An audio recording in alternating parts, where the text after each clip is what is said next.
Moving on to Duty Area 3, facilitating client and resident self-administration or assisting with medication administration. Jumping into Task 3.1, we'll be looking at reviewing admission records and doctor's orders. The purpose of reviewing records and orders is to understand the plan of care and make sure there's an accuracy in the delivery of medication. Next, it's important for the location of the records, to facilitate procedures for assessing records and information included in those records. Some examples are baseline VS, allergies, emergency contact, and more. Jump into Task 3.2, we look at maintaining client and resident records.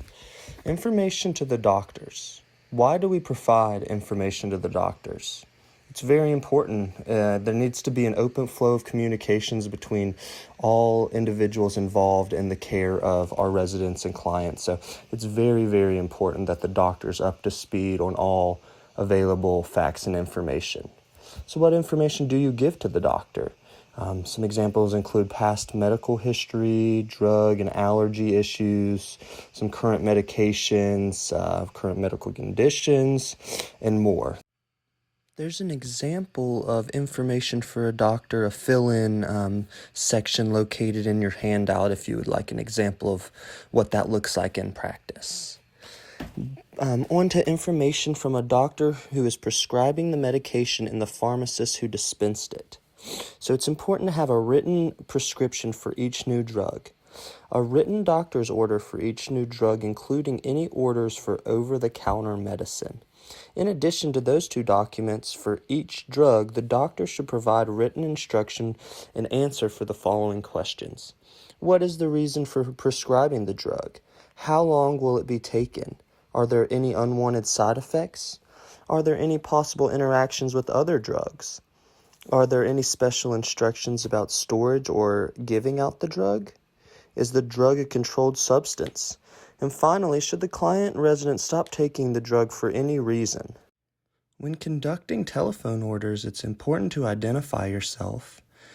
Inform the person on the other end of the phone what you're calling about, getting the proper forms, number orders, writing exactly what the HCP says, asking for spelling, reading what you write to the HCP, and signing. There's a hierarchy when it comes to who is allowed to transmit verbal orders for new prescriptions. On your screen, you see a example of what this chart kind of looks like, but to kind of break it down, you've got your prescribers going to your pharmacist, your prescribers going to your prescriber's employee, followed by the pharmacist, and finally from your prescriber to the facility nurse to the pharmacist.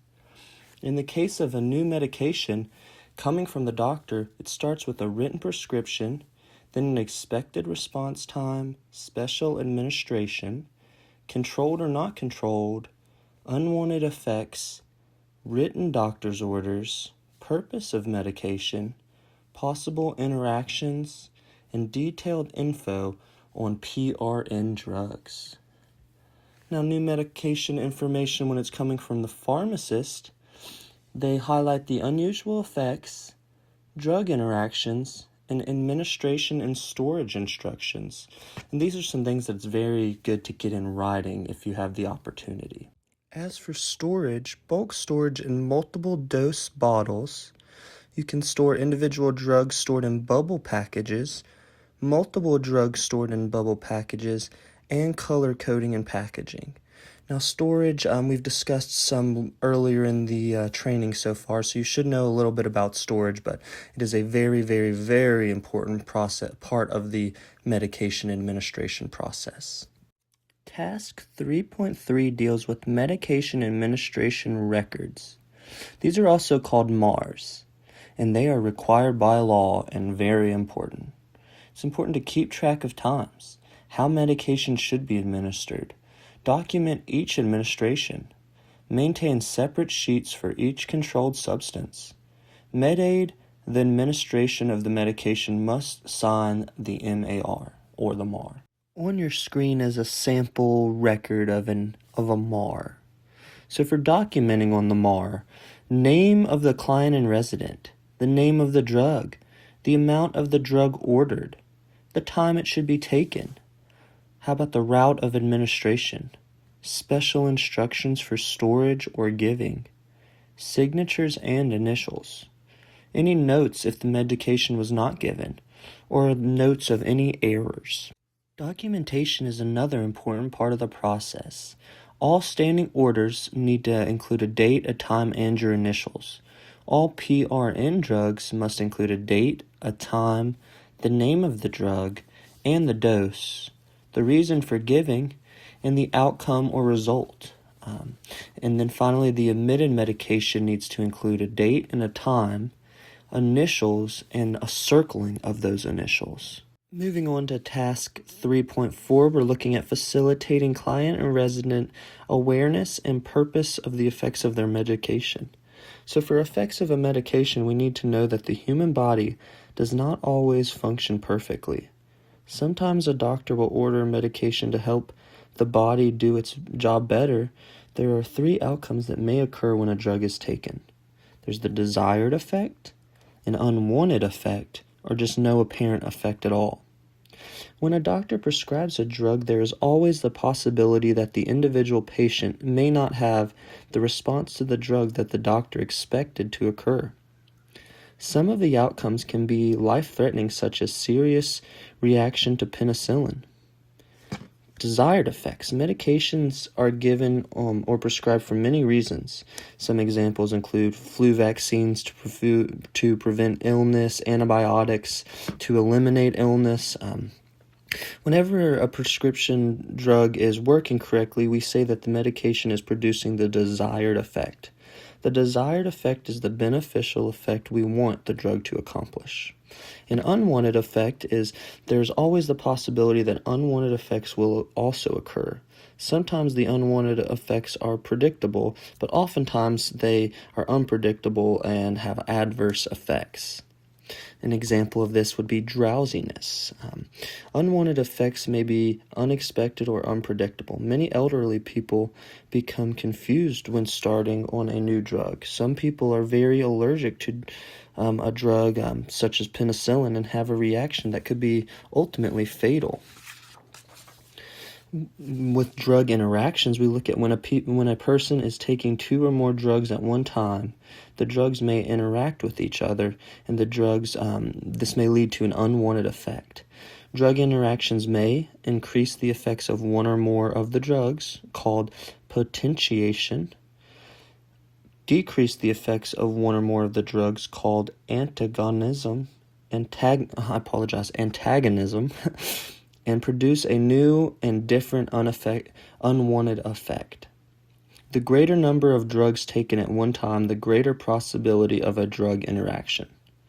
So looking for unwanted effects of drugs. Unwanted effects show up in either physical or behavioral change. Any change occurring in the first few days of a new drug is important because it may have been caused by that drug. You can encourage the client or resident to report any changes and be observant for complaints. Any behavioral or physical changes which may be drug-related should be reported to the doctor. No apparent desired effect. Different drugs require different amounts of time before their effects are observable. For this reason, you have been asked to have the doctor or pharmacist tell you how long to expect it to take before the expected action can be seen. If the time expected has gone by and no apparent desired effect from taking the medication can be seen, the doctor should be notified. Doctors, dentists, pharmacists, and nurses can provide specific information about the effects of a medication. You should also refer to any information on the drug which the pharmacist provided when the prescription was filled. Because of the potential for danger, only licensed practitioners may write prescriptions. If a doctor gives the client resident a sample of a drug, the doctor is responsible for proper labeling of the sample for that person. Otherwise, you cannot accept the drug. You may not label drug packages. Only licensed pharmacists may dispense medication. Pharmacists are licensed by the state in which they practice. Nurses and other trained staff may administer or assist the client resident with administration of medications. Nurses who pour drugs for others to administer are not following accepted practice and could lose their license to practice. That brings us to Task Area 3.5, which deals with assisting with interpretation of prescription labels. So look closely at the prescription label presented above. Labels have the same information because it's required by law. The appearance may be different for different pharmacies. The label contains, according to law, the pharmacy name, the address, a phone number, the DEA number, a prescription number, and the name of the physician, a client resident name and the date the prescription was filled, directions for taking the medication, name of the drug, strength, and count of the medication. This information must be on the label unless the doctor directs the pharmacist to do otherwise. The number of drugs may be reordered without a new prescription. What's not required by law but may be on the label is if the drug has a short expiration date. Stickers will be placed on the label to give special instructions about the use of the drug. Picking back up, we're looking at Task 3.6. We've got the 5 rights of medication administration. Each time you administer or assist with the administration of a medication, you should be sure you have followed the 5 rights. Those rights include the right of the client or resident, the right drug, right dosage, right time, and right route. Nurses have long referred to these factors as the 5 rights of medication administration. Each time a drug is given, you should use a system to carefully check for the 5 rights. Even though most of the drugs are given for a long period of time, there is always a possibility that a change has been made. You may have accidentally opened the wrong container, or the pharmacist may have placed the wrong pill in that container. Double check all 5 rights every time you administer a drug. For the right client, always check by looking for identification sources.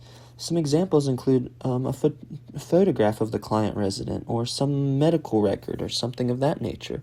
Next, make sure you've got the right drug. To make sure you give the right drug, use the following process and your facility's policies. Compare the doctor's written order, the medication and the MAR, the MAR, and the pharmacy label. Make sure they agree. If they do not, recheck to find out what the differences are. Contact your supervisor immediately for further instructions. For the right dosage, compare the doctor's order and the medication administration record with the pharmacy label to make sure they agree. Carefully measure or count the correct dosage if you need to pour the drug. Compare after pouring with the pharmacy label. Make sure it's the right time. When a doctor prescribes a drug, he or she will specify how often the drug should be taken. Your facility should have a time schedule for administering the drugs. And finally, some drugs must be given at very specific times. For example, before meals, 1 hour after meals, or at bedtime. These drugs must be given as prescribed and not to meet a general administration time schedule. For PRN drugs, these drugs are written to be given as needed. The doctor will write the reason for giving the drug and the frequency when he writes the order. Many pain relievers, laxatives, or nerve pills fall into this category. When a client or resident has difficulty communicating, it may be hard to determine if they need the drugs or not. If there is a problem that needs medicating, the doctor must write very specific instructions for the facility. In DSS adult care facilities, standards are specific as to the use of PRN drugs, the symptoms or reason for which the drug is to be given, the exact dose, the exact number of times to administer in 24 hours, and what to do if symptoms persist. Looking now to Task 3.7, we'll be talking about pouring and preparing medications. Steps for pouring and preparing medication for clients and residents include general procedures which start with washing your hands, cleaning the work area, group resident charts and medication storage containers by wing, room number, or some other grouping of approximately 10 people. Compare the doctor's medication orders and the medication administration records for each person in the group for the past time. When you are sure the order is valid, pull the individual medication storage containers. Once you have pulled the medication from storage, place your initials in the proper place on the medication administration record. This way, if you are interrupted, you know where you have stopped. If you are using a multi-dose container, pour the correct amount into an individual cup, such as a souffle cup. If you are using a compliance package, do not open the container until the resident is ready to accept their drug. Be sure the cup is identified with the resident's name in such a way that there can be no question for whom the drug has been prepared. Do not let the medication out of your sight unless it is locked up. If a pill falls on the floor or is contaminated, follow the facility policy. Do not flush down the toilet and document the waste. Never, ever, ever, ever use a contaminated pill. And if you're pouring from multiple dose container, never touch the pills with your hands. Pour the correct number of pills into the container top. Keep pouring them from container to container top until you have the correct number. Pour from the container top to the small cup you have prepared. When pouring liquids, be sure you place the container at eye level so you can see the marked measuring line on the cup. When pouring liquids labeled concentrate, have someone else check the amount behind you. If you are using a compliance package, do not open the package until the client or resident is ready to accept their medication. Should you use a cup, pouring directly into the client or resident's hand is okay. Be sure you hold the compliance package over the cup and pour the pills directly into the administration cup. On to task 3.8. We're looking at measure and recording vital signs and assisting client residents in the decision to administer or take their medication. When measuring vital signs, what is normal? Varies according to the individual. The following are considered normal ranges. Normal measurements for each client and resident may be determined by reviewing the medical records on file. Looking at temperature, we know that orally you should have a temperature around 96.6 to 98.6 degrees. The rectal is a degree higher. For the pulse range, it should be in the 60 to 90 beats per minute range. Respiration rate, 12 to 20 breaths per minute. For blood pressure, there is a baseline or normal range for each person. It may be as low as 90 systolic over 60 diastolic, or as high as 140 systolic over 90 diastolic, abbreviated and written as 90 over 60 to 140 over 90. The doctor should tell you what is normal for any client resident taking the medication for high blood pressure. On to task area 3.9, looking at assisting clients and residents with the administration of oral medication and the documentation of medication administration. General procedure for assisting clients and residents with administering oral medication. Begin by calling the client or resident by their name when assisting with administration of medication. Ask the client or resident to look at the medication to be sure it is what he or she usually takes at that time. If the client or resident questions the color, the size, or anything, do not give that dose. Check to be sure proper medication was taken from the pharmacy container. Check the pharmacy labeled container to see if there are directions about a change. If there are no directions and the medication is labeled as you would expect, follow the facility procedure to notify supervisors or call the pharmacist to see if there has been any dispensed errors. If the pharmacist confirms the drug is what you ordered, but in a different form, explain this to the client and resident and assist the client resident with the administration of that dose. Assist the client resident with the administration of the medication only when you are certain that the client or resident needs help. Remain with the client or resident until the medication has been swallowed.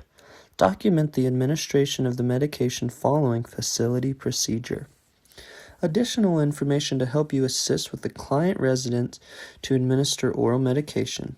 In general, it is best to take oral medication with a full glass of water. However, see the doctor or pharmacist's directions and follow those. If a client resident is taking a long-lasting form of medication, each dose should be taken whole. Make sure the medication is not broken, crushed, or chewed before swallowing. If a client or resident is taking liquid medication, it is best to use a specially marked measuring spoon or other device to measure each dose accurately. Oral medications may come in a number of different forms, including capsules, tablets, caplets, and liquids. If a client resident has trouble swallowing the form prescribed, there may be another form available that would be easier to take. Have the facility designate supervisor check with the pharmacist or the doctor. If you must help the client resident to put the medication into their mouth, put on protective gloves and be sure the tablet, capsule, or whatever it may be is placed in the middle of the tongue for ease of swallowing. Removal of dentures may ease swallowing. Always follow with at least 4 ounces, that's 1.5 tea glasses, of water. Do not assist the client or resident to administer medication if one or more of the following items are missing: the doctor's order, the medication administration record, legible or readable pharmacy label, you see a significant change in the client or resident's physical or emotional condition. Additionally, follow facility procedure for reporting these changes. You cannot verify all 5 rights of the medication. When in doubt, don't do it. And I'm going to repeat that again. When in doubt, don't do it.